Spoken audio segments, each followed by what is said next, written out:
Freedom of religion or freedom of belief is a principle that supports the freedom of an individual or community, in public or private, to manifest religion or belief in teaching, practice, worship, and observance.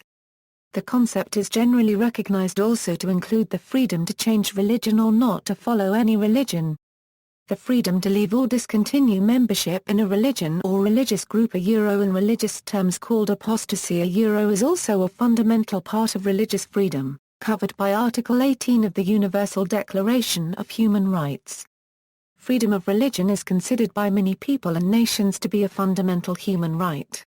In a country with a state religion, freedom of religion is generally considered to mean that the government permits religious practices of other sects besides the state religion, and does not persecute believers in other faiths. History. Historically, freedom of religion has been used to refer to the tolerance of different theological systems of belief, while freedom of worship has been defined as freedom of individual action. Each of these have existed to varying degrees. While many countries have accepted some form of religious freedom, this has also often been limited in practice through punitive taxation, repressive social legislation, and political disenfranchisement. Compare examples of individual freedom in Italy or the Muslim tradition of dhimmis, literally protected individuals professing an officially tolerated non-Muslim religion. In antiquity, a syncretic point of view often allowed communities of traders to operate under their own customs. When street mobs of separate quarters clashed in a Hellenistic or Roman city, the issue was generally perceived to be an infringement of community rights. Cyrus the Great established the Achaemenid Empire circa 550 BC, and initiated a general policy of permitting religious freedom throughout the empire, documenting this on the Cyrus Cylinder. Some of the historical exceptions have been in regions where one of the revealed religions has been in a position of power: Judaism, Zoroastrianism, Christianity and Islam. Others have been where the established order has felt threatened, as shown in the trial of Socrates in 399 BC, or where the ruler has been deified, as in Rome, and refusal to offer token sacrifice was similar to refusing to take an oath of allegiance. This was the cause for resentment and the persecution of early Christian communities. Freedom of religious worship was established in the Buddhist Maurya Empire of ancient India by Asoka the Great in the 3rd century BC, which was encapsulated in the Edicts of Ashoka. Greek-Jewish clashes at Cyrene in 73 AD and 117 AD and in Alexandria in 115 AD provide examples of cosmopolitan cities as scenes of tumult. Muslim world, following a period of fighting lasting around 100 years before 620 AD which mainly involved Arab and Jewish inhabitants of Medina, religious freedom for Muslims, Jews and pagans was declared by Muhammad in the Constitution of Medina. The Islamic Caliphate later guaranteed religious freedom under the conditions that non-Muslim communities accept dhimmi status and their adult males pay the jizya tax as a substitute for the zakat paid by Muslim citizens. Religious pluralism existed in classical Islamic ethics and Sharia law, as the religious laws and courts of other religions, including Christianity, Judaism and Hinduism, were usually accommodated within the Islamic legal framework, as seen in the early Caliphate, Al-Andalus, Indian subcontinent, and the Ottoman millet system. In medieval Islamic societies, the Qadi usually could not interfere in the matters of non-Muslims unless the parties voluntarily choose to be judged according to Islamic law, thus the dhimmi communities living in Islamic states usually had their own laws independent from the Sharia law, such as the Jews who would have their own halakha courts. Dhimmis were allowed to operate their own courts following their own legal systems in cases that did not involve other religious groups, or capital offenses or threats to public order. Non-Muslims were allowed to engage in religious practices that was usually forbidden by Islamic law, such as the consumption of alcohol and pork, as well as religious practices which Muslims found repugnant, such as the Zoroastrian practice of incestuous self-marriage, where a man could marry his mother, sister or daughter. According to the famous Islamic legal scholar Ibn Qayyim, non-Muslims had the right to engage in such religious practices even if it offended Muslims, under the conditions that such cases not be presented to Islamic Sharia courts and that these religious minorities believe that the practice in question is permissible according to their religion. India. Religious freedom and the right to worship freely were practices that had been appreciated and promoted by most ancient Indian dynasties. As a result, people fleeing religious persecution in other parts of the world including Christians, Jews, Bahá'í Faith and Zoroastrians fled to India as a place of refuge to enjoy religious freedom. Ancient Jews fleeing from persecution in their homeland 2,500 years ago settled in India and never faced anti-Semitism. Freedom of religion edicts have been found written during Ashoka the Great's reign in the 3rd century BC.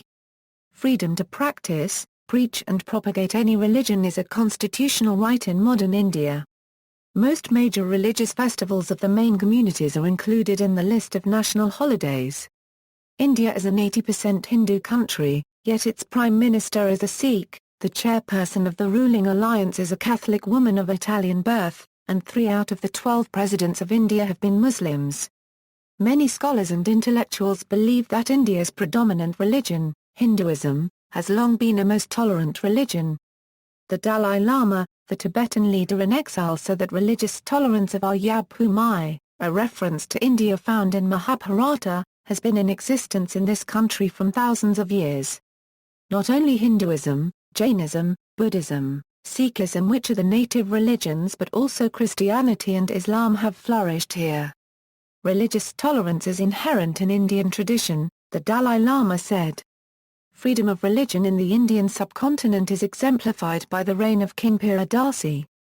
One of King Asoka's main concerns was to reform governmental institutes and exercise moral principles in his attempt to create a just and humane society.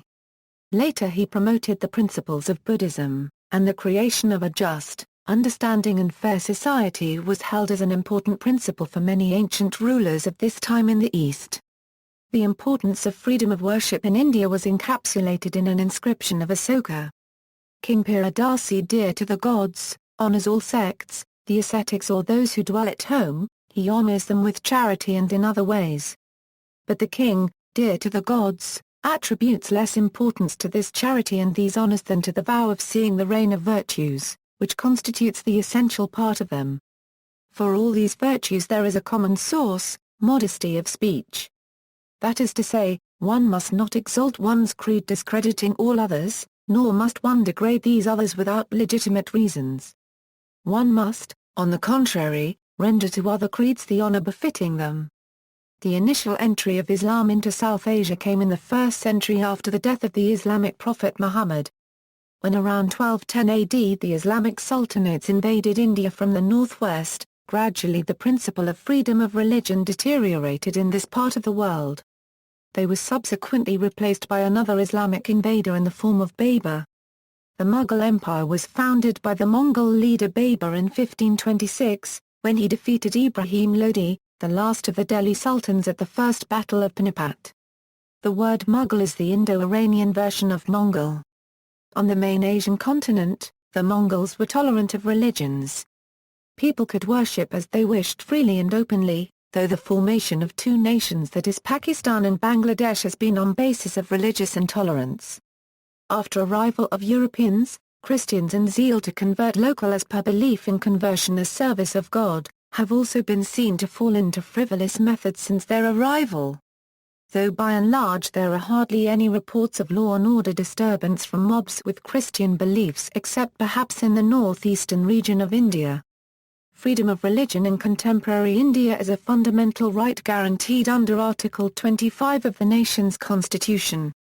Accordingly, every citizen of India has a right to profess, practice and propagate their religions peacefully. Vishwa Hindu Parishad counters this argument by saying that evangelical Christians are forcefully converting rural, illiterate populations and they are only trying to stop this.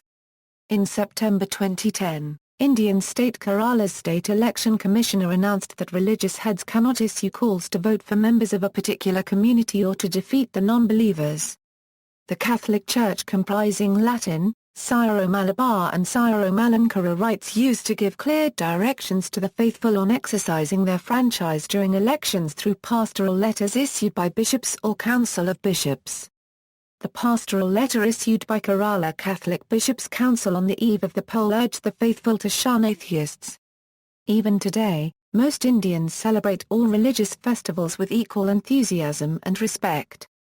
Hindu festivals like Deepavali and Holi, Muslim festivals like Mahanabi Jayanti, Christian festivals like Christmas and other festivals like Buddha Purnima, Mahavir Jayanti, Gurpurab etc. are celebrated and enjoyed by all Indians.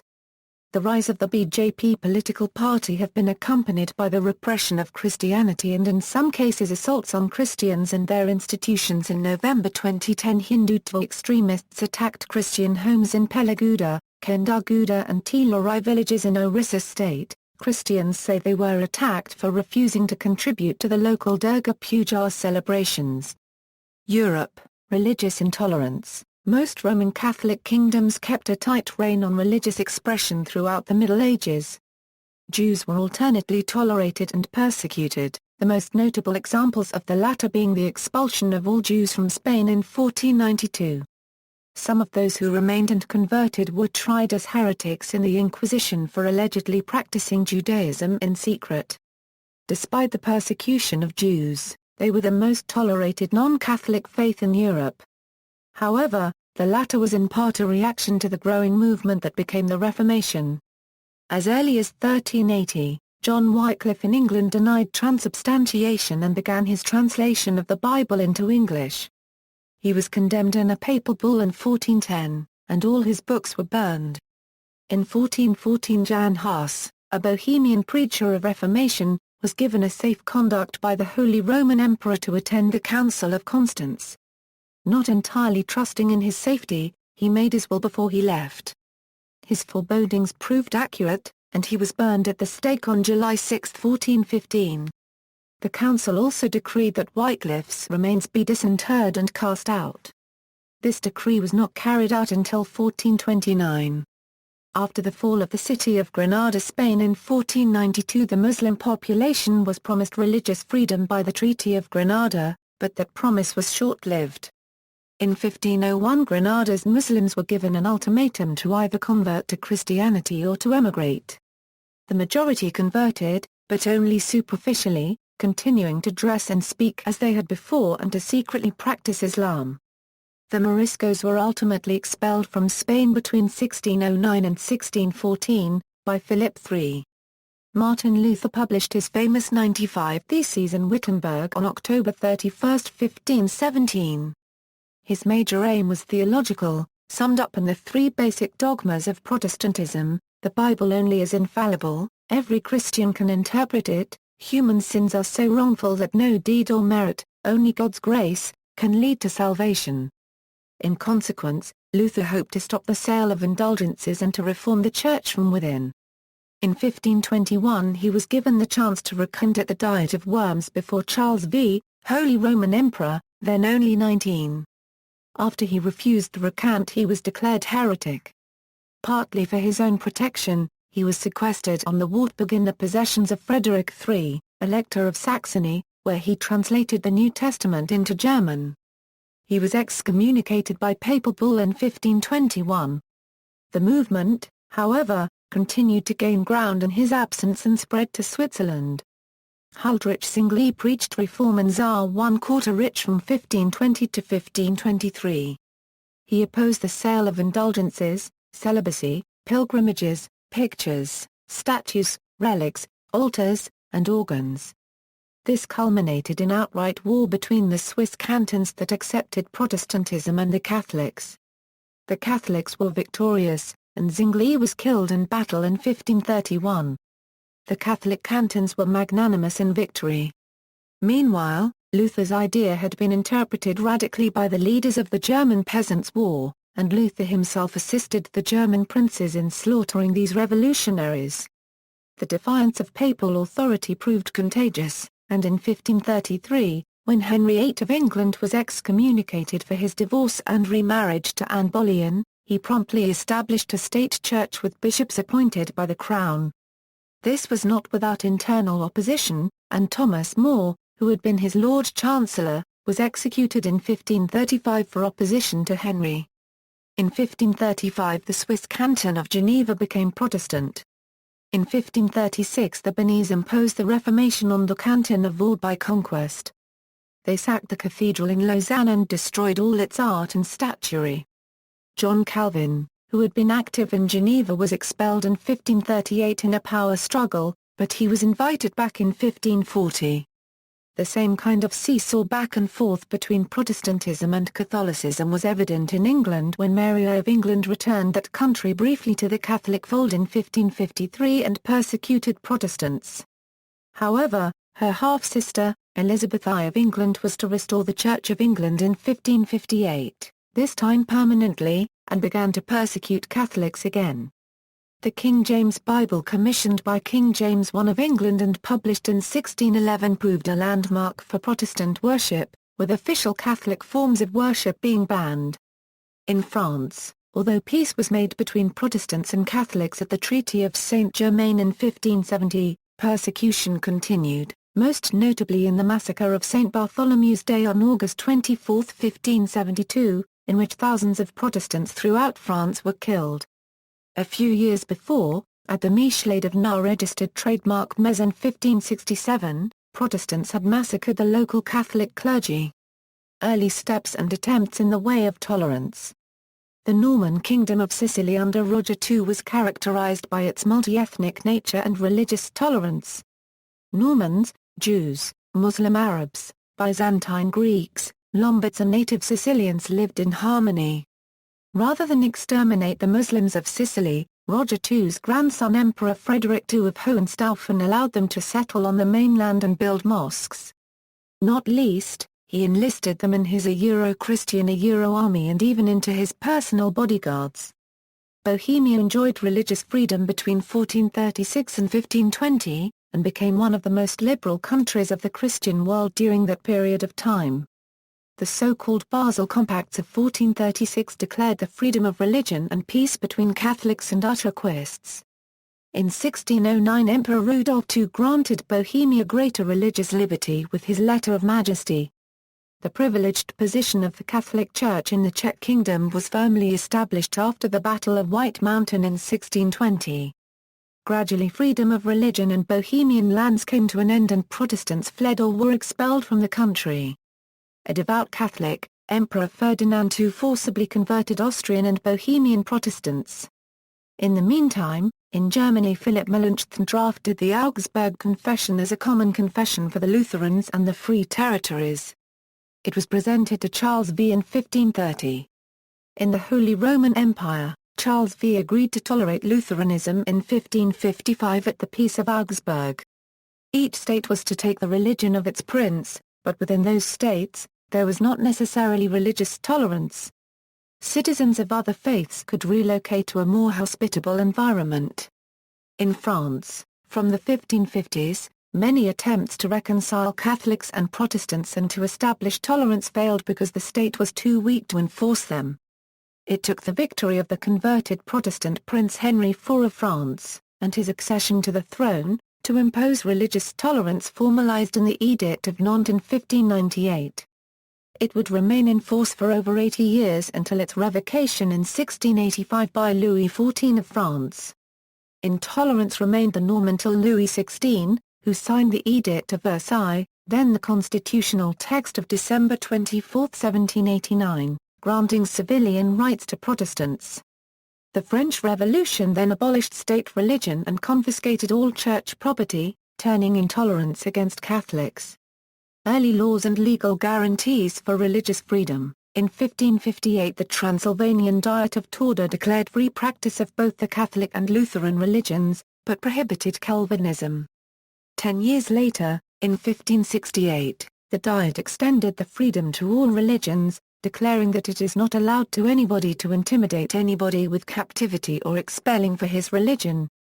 However, it was more than a religious tolerance, it declared the equality of the religions. The emergence in social hierarchy wasn't depend on the religion of the person, thus Transylvania had also Catholic and Protestant monarchs. The lack of state religion was unique for centuries in Europe. Therefore the Edict of Torda is considered by mostly Hungarian historians as the first legal guarantee of religious freedom in Christian Europe.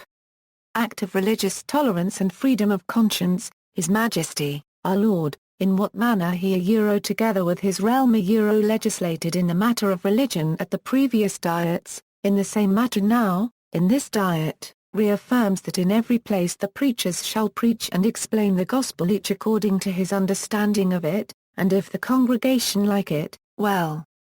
If not, no one shall compel them, for their souls would not be satisfied, but they shall be permitted to keep a preacher whose teaching they approve. Therefore none of the superintendents or others shall abuse the preachers, no one shall be reviled for his religion by anyone, according to the previous statutes, and it is not permitted that anyone should threaten anyone else by imprisonment or by removal from his post for his teaching. For faith is the gift of God, and this comes from hearing, which hearings is by the word of God. A Diet at Torda, 1568 to King John Sigismund. In the Union of Utrecht, personal freedom of religion was declared in the struggle between the northern Netherlands and Spain. The Union of Utrecht was an important step in the establishment of the Dutch Republic. Under Calvinist leadership, the Netherlands became the most tolerant country in Europe. It granted asylum to persecuted religious minorities, for example French Huguenots, English dissenters, and Jews who had been expelled from Spain and Portugal. The establishment of a Jewish community in the Netherlands and New Amsterdam during the Dutch Republic is an example of religious freedom. When New Amsterdam surrendered to the English in 1664, freedom of religion was guaranteed in the Articles of Capitulation. It benefited also the Jews who had landed on Manhattan Island in 1654, fleeing Portuguese persecution in Brazil. During the 18th century, other Jewish communities were established at Newport, Rhode Island, Philadelphia, Charleston, Savannah, and Richmond. Intolerance of dissident forms of Protestantism also continued, as evidenced by the exodus of the Pilgrims, who sought refuge, first in the Netherlands, and ultimately in America, founding Plymouth Colony in Massachusetts in 1620. William Penn, the founder of Philadelphia, was involved in a case which had a profound effect upon future American laws and those of England. In a classic case of jury nullification, the jury refused to convict William Penn of preaching a Quaker sermon, which was illegal. Even though the jury was imprisoned for their acquittal, they stood by their decision and helped establish the freedom of religion. Poland. Poland has a long tradition of religious freedom. The right to worship freely was a basic right given to all inhabitants of the Commonwealth throughout the 15th and early 16th century. However, complete freedom of religion was officially recognized in Poland in 1573 during the Warsaw Confederation. Poland kept religious freedom laws during an era when religious persecution was an everyday occurrence in the rest of Europe. The General Charter of Jewish Liberties, known as the Statute of Calais, was issued by the Duke of Greater Poland Boleslaus the Pious on September 8, 1264 in Calais. The statute served as the basis for the legal position of Jews in Poland and led to creation of the Yiddish-speaking autonomous Jewish nation until 1795. The statute granted exclusive jurisdiction of Jewish courts over Jewish matters and established a separate tribunal for matters involving Christians and Jews. Additionally, it guaranteed personal liberties and safety for Jews, including freedom of religion, travel, and trade. The statute was ratified by subsequent Polish kings, Casimir III of Poland in 1334, Casimir IV of Poland in 1453 and Sigismund I of Poland in 1539. The Commonwealth set a precedent by allowing Jews to become ennobled. United States. Most of the early colonies were generally not tolerant of dissident forms of worship, with Maryland being one of the exceptions. For example, Roger Williams found it necessary to found a new colony in Rhode Island to escape persecution in the theocratically dominated colony of Massachusetts. The Puritans of the Massachusetts Bay Colony were the most active of the New England persecutors of Quakers, and the persecuting spirit was shared by Plymouth Colony and the colonies along the Connecticut River. In 1660, one of the most notable victims of the religious intolerance was English Quaker Mary Dyer, who was hanged in Boston, Massachusetts for repeatedly defying a Puritan law banning Quakers from the colony. As one of the 4 executed Quakers known as the Boston Martyrs, the hanging of Dyer on the Boston gallows marked the beginning of the end of the Puritan theocracy and New England independence from English rule, and in 1661 King Charles II explicitly forbade Massachusetts from executing anyone for professing Quakerism. Freedom of religion was first applied as a principle of government in the founding of the colony of Maryland, founded by the Catholic Lord Baltimore, in 1634. 15 years later the Maryland Toleration Act, drafted by Lord Baltimore, provided, "No person or persons shall from henceforth be any is troubled, molested or discountenanced for or in respect of his or her religion nor in the free exercise thereof." The Maryland Toleration Act was repealed during the Cromwellian era with the assistance of Protestant assemblymen, and a new law barring Catholics from openly practicing their religion was passed. In 1657, the Catholic Lord Baltimore regained control after making a deal with the colony's Protestants, and in 1658 the act was again passed by the Colonial Assembly. This time, it would last more than 30 years, until 1692 when, after Maryland's Protestant Revolution of 1689, freedom of religion was again rescinded. In addition in 1704, an act was passed to prevent the growth of popery in this province, preventing Catholics from holding political office. Full religious toleration would not be restored in Maryland until the American Revolution, when Maryland's Charles Carroll of Carrollton signed the American Declaration of Independence. Rhode Island, Connecticut, New Jersey, and Pennsylvania, founded by Protestants Roger Williams, Thomas Hooker, and William Penn, respectively, combined the democratic form of government which had been developed by the Puritans and the separatist Congregationalists in Massachusetts with religious freedom. These colonies became sanctuaries for persecuted religious minorities. Catholics and later on Jews also had full citizenship and free exercise of their religions. Williams, Hooker, Penn, and their friends were firmly convinced that freedom of conscience was the will of God. Williams gave the most profound argument: as faith is the free work of the Holy Spirit, it cannot be forced on a person. Therefore strict separation of church and state has to be kept. Pennsylvania was the only colony that retained unlimited religious freedom until the foundation of the United States in 1776. It was the inseparable connection between democracy, religious freedom, and the other forms of freedom which became the political and legal basis of the new nation. In particular, Baptists and Presbyterians demanded the disestablishment of state churches, Anglican and Congregationalist, and the protection of religious freedom. Reiterating Maryland's and the other colonies' earlier colonial legislation, the Virginia Statute for Religious Freedom, written in 1779 by Thomas Jefferson, proclaimed, "No man shall be compelled to frequent or support any religious worship, place, or ministry whatsoever, nor shall be enforced, restrained, molested, or burthened in his body or goods, nor shall otherwise suffer, on account of his religious opinions or belief. But that all men shall be free to profess, and by argument to maintain, their opinions in matters of religion, and that the same shall in no wise diminish, enlarge, or affect their civil capacities." Those sentiments also found expression in the First Amendment of the National Constitution, part of the United States Bill of Rights: "Congress shall make no law respecting an establishment of religion, or prohibiting the free exercise thereof." The United States formally considers religious freedom in its foreign relations.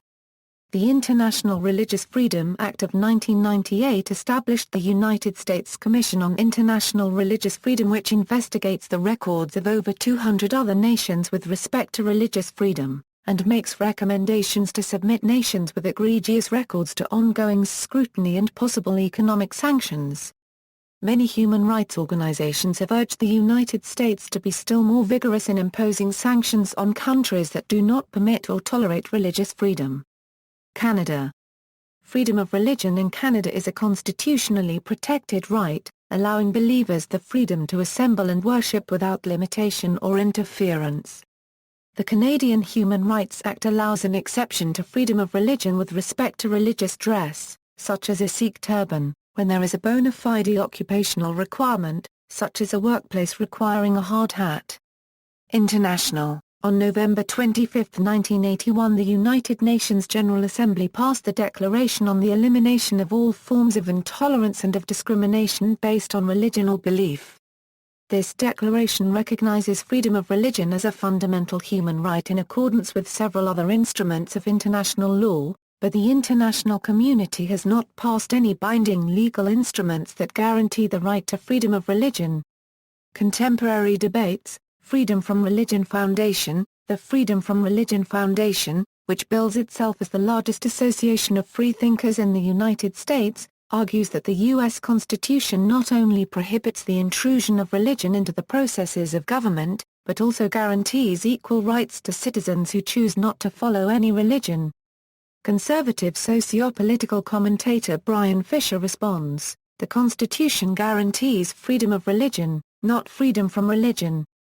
Liberal secular, Adam Smith, in his book The Wealth of Nations, states that in the long run it is in the best interests of society as a whole and a civil magistrate in particular to allow people to freely choose their own religion, as it helps prevent civil unrest and reduces intolerance. So long as there are enough different religions and/or religious sects operating freely in a society, then they are all compelled to moderate their more controversial and violent teachings, so as to be more appealing to more people and so have an easier time attracting new converts. It is this free competition amongst religious sects for converts that ensures stability and tranquility in the long run. Smith also points out that laws that prevent religious freedom and seek to preserve the power and belief in a particular religion will, in the long run, only serve to weaken and corrupt that religion, as its leaders and preachers become complacent, disconnected and unpracticed in their ability to seek and win over new converts. Hinduism. Hinduism is one of the more open-minded religions when it comes to religious freedom. It respects the right of everyone to reach God in their own way. Hindus believe in different ways to reach attainment of God and religion as a philosophy, and hence respect all religions as equal. One of the famous Hindu sayings about religion is, "Truth is one." Sages call it by different names. Christianity. According to the Catholic Church in the Vatican II document on religious freedom, Dignitatis Humanae, the human person has a right to religious freedom, which is described as immunity from coercion in civil society.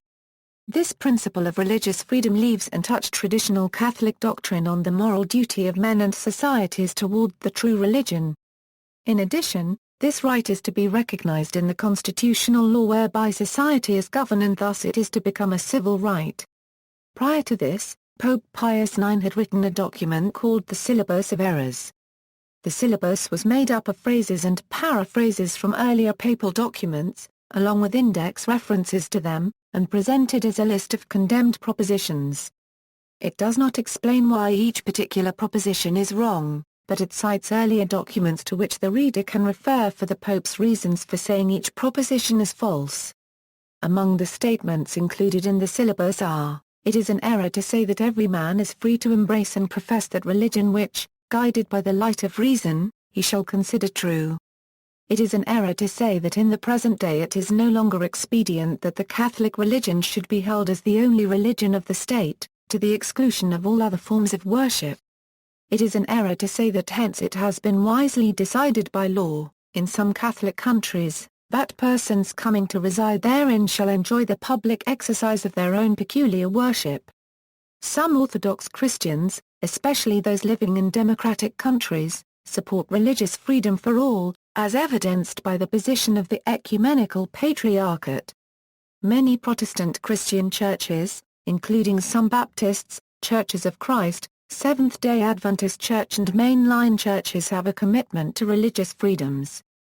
The Church of Jesus Christ of Latter-day Saints also affirms religious freedom. However, others, such as African scholar Mikau Mutua, have argued that Christian insistence on the propagation of their faith to native cultures as an element of religious freedom has resulted in a corresponding denial of religious freedom to native traditions and led to their destruction. As he states in the book produced by the Oslo Coalition on Freedom of Religion or Belief, Euro-imperial religions have necessarily violated individual conscience and the communal expressions of Africans and their communities by subverting African religions. In his book, Breaking India, Rajiv Malhotra has argued that U.S. Church Euro unregistered trademark S funding of activities in India, such as the popularly advertised campaigns to save poor children by feeding, clothing and educating them, but the funds collected were being used not so much for the purposes indicated to sponsors, but for indoctrination and conversion activities. His research, published in the book, suggests that India is the prime target of a huge enterprise, a network of organizations, individuals and churches that, he suggests, seem intensely devoted to the task of creating a separatist identity, history, and even religion for the vulnerable sections of India. He suggests that this nexus of players includes not only church groups, government bodies and related organizations, but also private think tanks and academics. Joel Spring writes about the Christianization of the Roman Empire. Christianity added a new impetus to the expansion of empire. Increasing the arrogance of the imperial project, Christians insisted that the Gospels of the Church were the only valid source of religious beliefs. By the 5th century, Christianity was thought of as coextensive with the Imperium Romanum. This meant that to be human, as opposed to being a natural slave, was to be civilized, and Christian. Historian Anthony Pagden argues, just as the Civitas had now become coterminous with Christianity, so to be humane to be, that is, one who was civil and who was able to interpret correctly the law of nature one had now also to be Christian. After the 15th century, most European colonialists rationalized the spread of empire with the belief that they were saving a barbaric and pagan world by spreading Christian civilization. In the Portuguese and Spanish colonization of the Americas, the policy of Indian reductions and Jesuit reductions resulted in forced conversions of indigenous peoples of the Americas from their long-practiced spiritual and religious traditions and theological beliefs. The actual population of indigenous peoples, congregations of neophytes and the untouched, plummeted from unintended consequences of missionary Christianity's contacts. Islam. Conversion to Islam is simple, but Muslims are forbidden to convert from Islam to another religion. Certain Muslim-majority countries are known for their restrictions on religious freedom, highly favoring Muslim citizens over non-Muslim citizens. Other countries, having the same restrictive laws, tend to be more liberal when imposing them.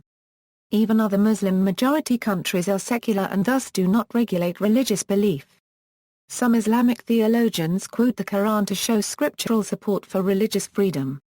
Qur'an 2-190-194, referring to the war against pagans during the Battle of Badr in Medina, indicates that Muslims are only allowed to fight against those who intend to harm them and that if their enemies surrender, they must also stop because God does not like those who transgress limits. In Bukhari, v. 9n316, Jabir ibn Abdullah narrated that a Bedouin accepted Islam and then when he got a fever he demanded that Muhammad to cancel his pledge. Muhammad refused to do so. The Bedouin man repeated his demand once, but Muhammad once again refused. Then, he left Medina. Muhammad said, "Medina is like a pair of bellows, it expels its impurities and brightens and clears its good." In this narration, there was no evidence demonstrating that Muhammad ordered the execution of the Bedouin for wanting to renounce Islam. In addition, Qur'an 5:3, which is believed to be God's final revelation to Muhammad, states that Muslims are to fear God and not those who reject Islam, and Qur'an 53:38-39 states that one is accountable only for one's own actions. Therefore, it postulates that in Islam, in the matters of practicing a religion, it does not relate to a worldly punishment, but rather these actions are accountable to God in the afterlife. Thus, this supports the argument against the execution of apostates in Islam. However, on the other hand, some Muslims support the practice of executing apostates who leave Islam, as in Bukhari, v. 4b52 and 260. The Prophet said, "If a Muslim discards his religion, kill him." In Iran, the constitution recognizes four religions whose status is formally protected: Zoroastrianism, Judaism, Christianity, and Islam. The constitution, however, also set the groundwork for the institutionalized persecution of Baha'is, who have been subjected to arrests, beatings, executions, confiscation and destruction of property, and the denial of civil rights and liberties, and the denial of access to higher education. There is no freedom of conscience in Iran, as converting from Islam to any other religion is forbidden. In Egypt, A December 16, 2006 judgment of the Supreme Administrative Council created a clear demarcation between recognized religions Islam, Christianity and Judaism and all other religious beliefs. No other religious affiliation is officially admissible. The ruling leaves members of other religious communities, including Baha'is, without the ability to obtain the necessary government documents to have rights in their country, essentially denying them of all rights of citizenship. They cannot obtain ID cards, birth certificates, death certificates, marriage or divorce certificates, and passports. They also cannot be employed, educated, treated in public hospitals or vote, among other things. See Egyptian identification card controversy.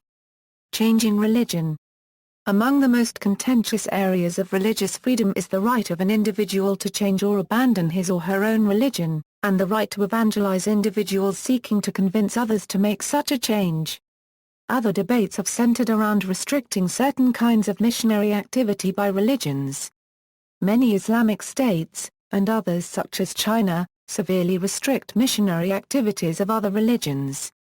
Greece, among European countries, has generally looked unfavorably on missionary activities of denominations others than the majority church, and proselytizing is constitutionally prohibited. A different kind of critique of the freedom to propagate religion has come from non-Abrahamic traditions such as the African and Indian. African scholar Mikau Mutua criticizes religious evangelism on the ground of cultural annihilation by what he calls proselytizing universalist faiths. The right regime incorrectly assumes a level playing field by requiring that African religions compete in the marketplace of ideas.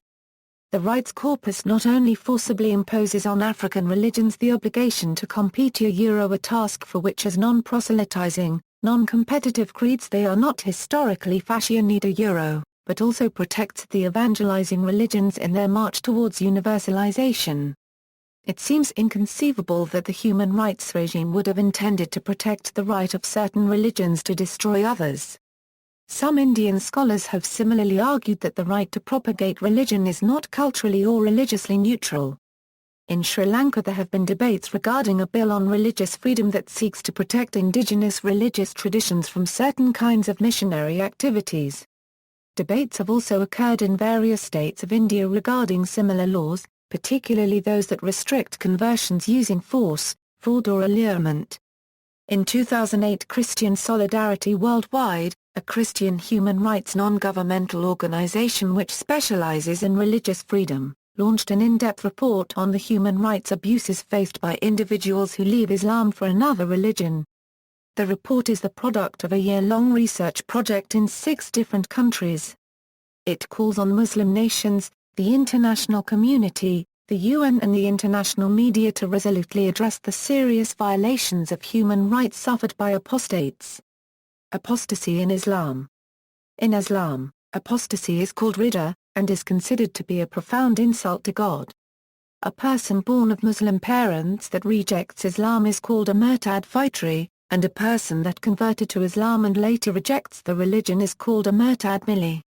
In Islamic law, the consensus view is that a male apostate must be put to death unless he suffers from a mental disorder or converted under duress, for example, due to an imminent danger of being killed. A female apostate must be either executed, according to Shafi'i, Maliki, and Hanbali schools of Sunni Islamic jurisprudence, or imprisoned until she reverts to Islam as advocated by the Sunni Hanafi school and by Shi'i scholars.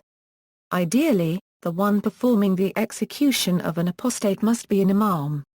At the same time, all schools of Islamic jurisprudence agree that any Muslim can kill an apostate without punishment.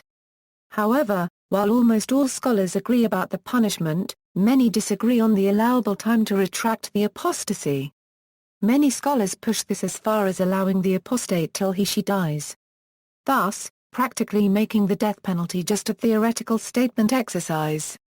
S.A. Rahman, a former Chief Justice of Pakistan, argues that there is no indication of the death penalty for apostasy in the Quran. Secular law. Religious practice may also conflict with secular law, creating debates on religious freedom. For instance, even though polygamy is permitted in Islam, it is prohibited in secular law in many countries. This raises the question of whether prohibiting the practice infringes on the beliefs of certain Muslims. The US and India, both constitutionally secular nations, have taken two different views of this. In India, polygamy is permitted, but only for Muslims, under Muslim personal law. In the USA, polygamy is prohibited for all. This was a major source of conflict between the early LDS Church and the United States until the Church amended its position on practicing polygamy. Similar issues have also arisen in the context of the religious use of psychedelic substances by Native American tribes in the United States as well as other native practices. In 1955, Chief Justice of California Roger J. Traynor neatly summarized the American position on how freedom of religion cannot imply freedom from law. Although freedom of conscience and the freedom to believe are absolute, the freedom to act is not. But with respect to the religious use of animals within secular law and those acts, the U.S. Supreme Court decision in the case of the Church of Lukumi Babalu IV. City of Hillier in 1993 upheld the right of Santerio adherents to practice ritual animal sacrifice, with Justice Anthony Kennedy stating in the decision, all religious beliefs need not be acceptable, logical, consistent or comprehensible to others in order to merit First Amendment protection. International law. In international law, the freedom of religion and belief is protected by the International Covenant on Civil and Political Rights. This protection extends to specifically non-religious beliefs, such as humanism. However, minority or disfavored religions still receive the spiritual injustice of persecution in many parts of the world. Children's rights. The law in Germany provides the term of religious majority with a minimum age for minors to follow their own religious beliefs even if their parents don't share those or don't approve. Children 14 and older have the unrestricted right to enter or exit any religious community. Children 12 and older cannot be compelled to change to a different belief. Children 10 and older have to be heard before their parents change their religious upbringing to a different belief. There are similar laws in Austria and in Switzerland. Modern concerns. In its 2011 annual report, the United States Commission on International Religious Freedom designated 14 nations as countries of particular concern. The Commission chairman commented that these are nations whose conduct marks them as the world's worst religious freedom violators and human rights abusers. The 14 nations designated were Burma, China, Egypt, Eritrea, Iran, Iraq, Nigeria, North Korea, Pakistan, Saudi Arabia, Sudan, Turkmenistan, Uzbekistan, and Vietnam. Other nations on the Commission's watch list include Afghanistan, Belarus, Cuba, India, Indonesia, Laos, Russia, Somalia, Tajikistan, Turkey, and Venezuela. There are concerns about the persecution of religious minorities such as the banning of worn religious articles such as the Muslim veil, Jewish skullcap, and Christian cross in certain European countries. Article 18 of the UN International Covenant on Civil and Political Rights limits restrictions on freedom to manifest one's religion or beliefs to those necessary to protect public safety, order, health, or morals or the fundamental rights and freedoms of others. Freedom of religion as a legal concept is related to, but not identical with, religious toleration, separation of church and state, or secular state. Where individuals and not governments are concerned, religious toleration is generally taken to refer to an attitude of acceptance towards other people's religions. Such toleration does not require that one view other religions as equally true. Rather, the assumption is that each citizen will grant that others have the right to hold and practice their own beliefs. Against this backdrop, proselytism can be a contentious issue, as it could be regarded as an offense against the validity of others' religious beliefs, including irreligious belief.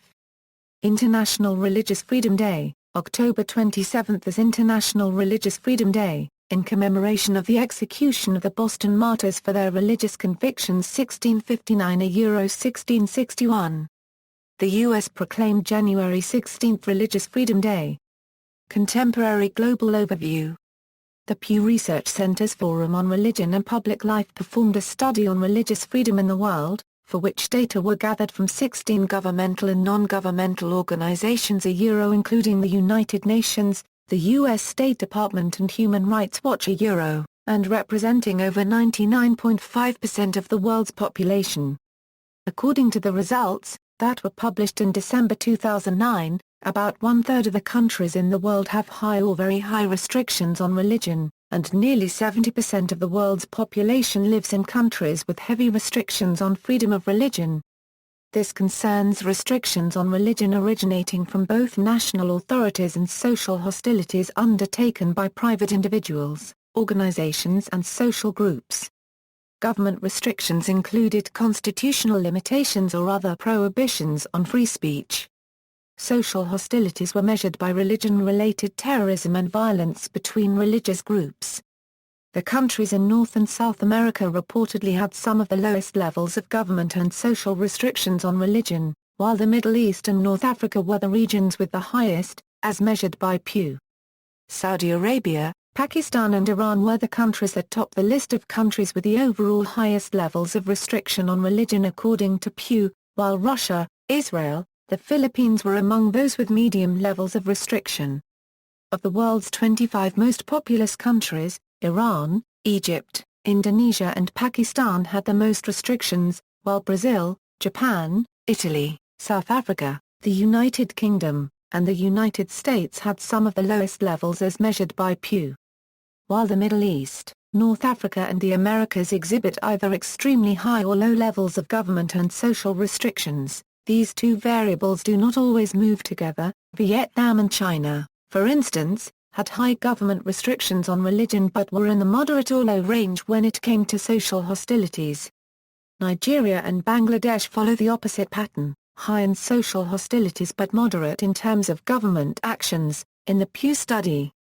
The study found that government restrictions were relatively low in the U.S., but the levels of social religious hostilities were higher than those reported in a number of other large democracies, such as Brazil and Japan. Countries with medium government and social restrictions on religion are the Philippines, France, and Kenya, as measured by Pew. While most countries provided for the protection of religious freedom in their constitutions or laws, only a quarter of those countries were found to fully respect these legal rights in practice. In 75 countries (4 in 10 in the world) governments limit the efforts of religious groups to proselytize, and in 178 countries (90% religious groups must register with the government. India and China also exhibited extreme, but different restrictions on religion. China showed very high levels of government restriction but low to moderate levels of social hostilities, while India showed very high social hostilities but only low levels of government restrictions. Topping the Pew Government Restrictions Index were Saudi Arabia, Iran, Uzbekistan, China, Egypt, Burma, Maldives, Eritrea, Malaysia and Brunei. Restrictions on religion across the world increased between mid-2009 and mid-2010, according to a 2012 study by the Pew Research Center. Restrictions in each of the 5 major regions of the world increased including in the Americas and Sub-Saharan Africa, the 2 regions where overall restrictions previously had been declining. The Social Hostilities Index measures acts of religious hostility by private individuals, organizations and social groups. The number of countries with very high social hostilities rose from 10 as of mid-2007 to 15 as of mid-2010, as Egypt, Nigeria, the Palestinian territories, Russia and Yemen were added to the very high category and no countries were removed. The 5 highest social hostility scores, in descending order, were for Pakistan, India, Sri Lanka, Iraq, and Bangladesh. See also: ADAFRA, Forum 18, Freedom of Thought, International Association for Religious Freedom, International Center for Law and Religion Studies, International Coalition for Religious Freedom, International Religious Liberty Association, Missouri Executive Order 44, General Order No. 11, North American Religious Liberty Association, Persecution of Jehovah's Witnesses in the United States, Religious Discrimination, Status of Religious Freedom by Country, Religious Education in Primary and Secondary Education, Witch Trials in the Early Modern Period, Lawsuits, CHV. Alive al. References. Further reading. External links, Religion and Foreign Policy Initiative. Council on Foreign Relations. The Complexity of Religion and the Definition of Religion in International Law. Harvard Human Rights Journal article from the President and Fellows of Harvard College, Human Rights Brief No. 3, Freedom of Religion and Belief. Australian Human Rights and Equal Opportunity Commission, U.S. State Department. Country Reports, Institute for Global Engagement, Institute for Religious Freedom.